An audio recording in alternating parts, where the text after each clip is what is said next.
এখনকার যুগে খাঁটি জিনিস পাওয়াটা খুবই দুর্লভ বিষয়। ভেজাল খাবার খেতে খেতে আমরা খাঁটি জিনিসের স্বাদটাই ভুলতে বসেছি। অনেক দিন ধরেই ভাবছি বাসাতেই একটু ঘি তৈরি করব, খাঁটি ঘি, কিন্তু করা হয়ে উঠছে না। হ্যালো এভরিওয়ান, আসসালামু আলাইকুম। সবাই কেমন আছেন? আশা করি সবাই ভালো আছেন। আলহামদুলিল্লাহ, আপনাদের দোয়া ও ভালোবাসায় আমিও অনেক ভালো আছি। আজকে বাসাতে আমরা খাঁটি গাওয়া ঘি তৈরি করব। অনেক দিন ধরেই দুধ জাল দেওয়ার পরে সরগুলো তুলে রাখা হয়। আর নর্মাল ফ্রিজে রাখলে সর কিন্তু ভালো থাকে না, ডিপ ফ্রিজে রেখে দিতে হয়। আমরা ডিপ ফ্রিজে রাখার পরে যখন অনেকগুলো সর হয়ে গিয়েছে, তখন আমরা ঘি তৈরি করছি।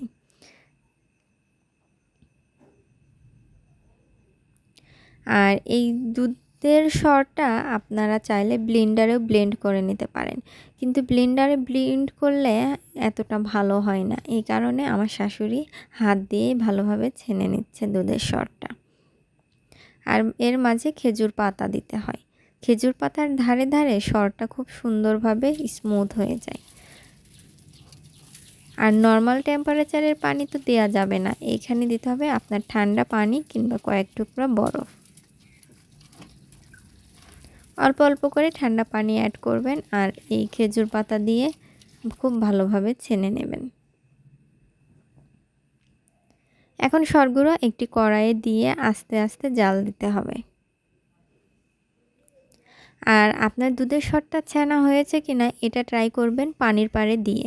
যখনই দেখবেন পানির পাড়ে ভেসে বেড়াচ্ছে, তখন বুঝবেন আপনার দুধের সরটা পারফেক্টভাবে ছানা হয়ে গিয়েছে।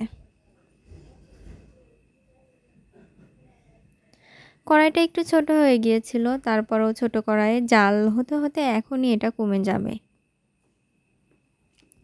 অনবরত প্রথমে নাড়তেই হবে, তা না হলে নিচে লেগে যাবে। আর নিচে যদি পুড়ে যায় তাহলে কিন্তু এর টেস্টটা ভালো আসবে না। জাল দিতে দিতে দেখেন অনেকটাই কমে গিয়েছে আর উপরে ঘি ভাসা শুরু হয়েছে।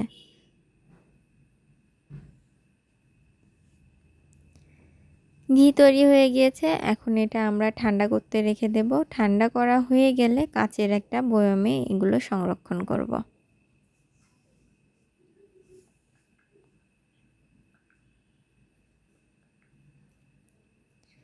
ঘি ঠান্ডা হয়ে গিয়েছে, এখন একটি কাচের পাত্রে এটি ঢেলে নিচ্ছি।